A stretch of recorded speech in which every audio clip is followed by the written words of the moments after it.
Hello বন্ধুরা, দেখো আজ আমরা গ্রামের বাড়িতে চলে এসেছি। তার জন্য গ্রামের বাড়িতে দেশি মুরগির রান্না হচ্ছে। কিভাবে আমরা গ্রামে দেশি মুরগির ঝোল বানাই দেখো। একেবারে কাঠের উনুনে রান্না হচ্ছে। তার জন্য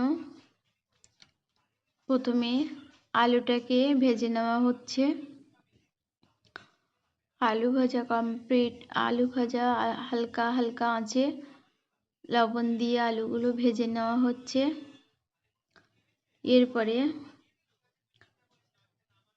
আলুগুলো লাল লাল করে ভাজা হবে হালকা আঁচে। আলু ভাজা কমপ্লিট হয়ে গেলে আমরা তার আগে মাংসটা ম্যারিনেট করে নেব। মাংসটা ম্যারিনেটের জন্য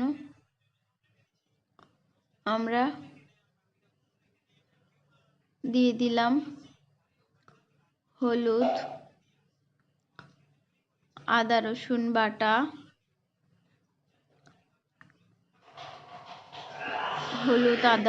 বাটা, লঙ্কা গুঁড়ো, লবণ দিয়ে তেল, কিছুটা পরিমাণ তেল দিয়ে ম্যারিনেট করে নেওয়া হচ্ছে। এরপর কড়াইয়ের মধ্যে কিছুটা পরিমাণ তেল দেওয়া হলো। তেলের মধ্যে মাংসের জন্য পেঁয়াজ কুচি দেওয়া হলো। পেঁয়াজটা হালকা বাদামি হয়ে এলে পেঁয়াজের মধ্যে কাঁচা লঙ্কা,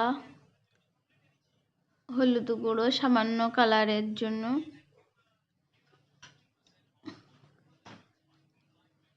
আদা রসুন পেস্ট দিয়ে মশলাটাকে ভালো করে কষিয়ে নেওয়া হলো। শুকনো লঙ্কা গুঁড়ো, একটু ধনিয়া গুঁড়ো দিয়ে ভালো করে মশলাটাকে কষিয়ে নেওয়া হলো। মশলা করা কমপ্লিট হয়ে গেলে আমরা কড়াইতে দিয়ে দিলাম সেই ম্যারিনেট করা মাংসগুলো। মাংসটা কত সফট ছিল। মাংস দিয়ে হালকা আঁচে আমরা কষাই করে নেব। দেখো বন্ধুরা, কতটা পরিমাণ মাংস করা।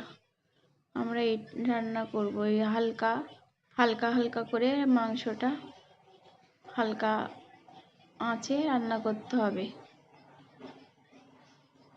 মাংসটা এইভাবে আস্তে আস্তে ভেজে নেব।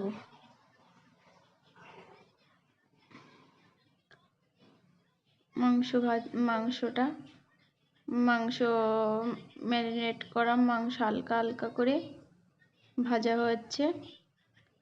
এরপরে মাংস কষাই কমপ্লিট হয়ে গেলে তার মধ্যে আমরা কিছুটা পরিমাণ জল অ্যাড করব। দেখো মাংসটা দিয়ে কতটা পরিমাণ লাল লাল তেল হয়েছে। মাংসটা খুব পরিমাণ নরম ছিল। দেশি মুরগির থেকে খুব সুন্দর তেল বেরিয়েছে। এরপরে আমরা ঝোলটা ফুটে উঠলে আমরা একটু ভাজা জিরের গুঁড়ো, গরম মশলা গুঁড়ো অ্যাড করব।